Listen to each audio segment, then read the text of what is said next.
ભાભરને railway stoppage આપવા નગરજનોની માંગ। બનાસકાંઠાના ભાભર શહેરમાં સરહદી વિસ્તાર એવા વેપારી મથક હોવાથી અહીંથી વેપારીઓ તેમજ વાવ સુઈગામ તાલુકાના લોકો મુંબઈ, સુરત, અમદાવાદ, કચ્છ, ભુજ સહિતના ધંધા અર્થે જતા હોય છે।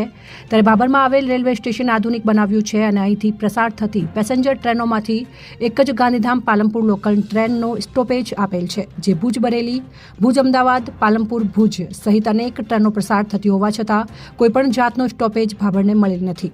આ બાબતે રાજ્ય સરકાર, કેન્દ્ર સરકાર સુધી ભાભરના દરેક સમાજના આગેવાનોએ વિવિધ સંસ્થાઓ, રાજકીય આગેવાનો દ્વારા લેખિતમાં રજૂઆત કરવા છતાં ભાભરને સ્ટોપેજ ન મળતા બનાસકાંઠા સાંસદ પરબતભાઈ પટેલને થરાદ જઈને પણ રજૂઆત કરતા પરબતભાઈ પટેલે કેન્દ્ર સરકારને પત્ર લખીને રજૂઆત કરવા છતાં માંગ ન સંતોષાતા વેપારીઓ દ્વારા ભાભર મિટિંગનું આયોજન કરવામાં આવ્યું હતું અને ભાભરના આર્ય સમાજની વાડીમાં બિનરાજકીય મિટિંગ બોલાવીને ટ્રેનનો ભાભરને સ્ટોપેજ ન મળે તો 5/4/2024ના ટ્રેન રોકો આંદોલન કરવાની ચીમકી ઉચ્ચારી હતી અને રેલવે વિભાગને અલ્ટિમેટમ આપવાનું નક્કી કરવામાં આવ્યું હતું। ભાભરમાં કેટલાય સમયથી ટ્રેન સ્ટોપેજનો મુદ્દો ચાલે છે।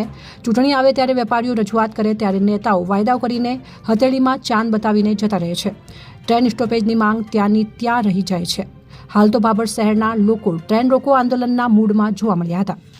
અહેવાલ ગોપાલ કે પૂજારા, ભાભર, બનાસકાંઠા। વાડીમાં તારીખ 1/2/2024ના રોજ ભાભરના તમામ વેપારી સાથે મળી અને વિવિધ 4 ટ્રેનો ભાભર સ્ટોપિંગ છે એમનું એટલા માટે કરીને આજે બધા ભેગા થયા છે।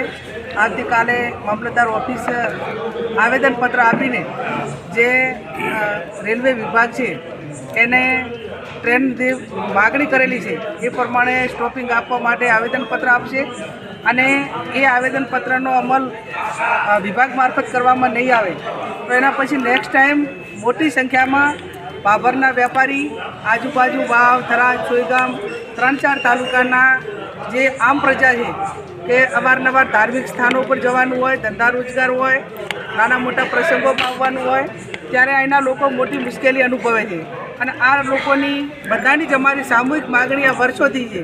તમામ પદાધિકારીઓએ સાથે મળીને અવારનવાર આવેદનપત્ર આપ્યા, લેટરો લખ્યા, પણ એની કોઈ જ રેલવે વિભાગ મારફત એની કોઈ જવાબ મળ્યો નથી ને કાર્યવાહી પણ થઈ નથી।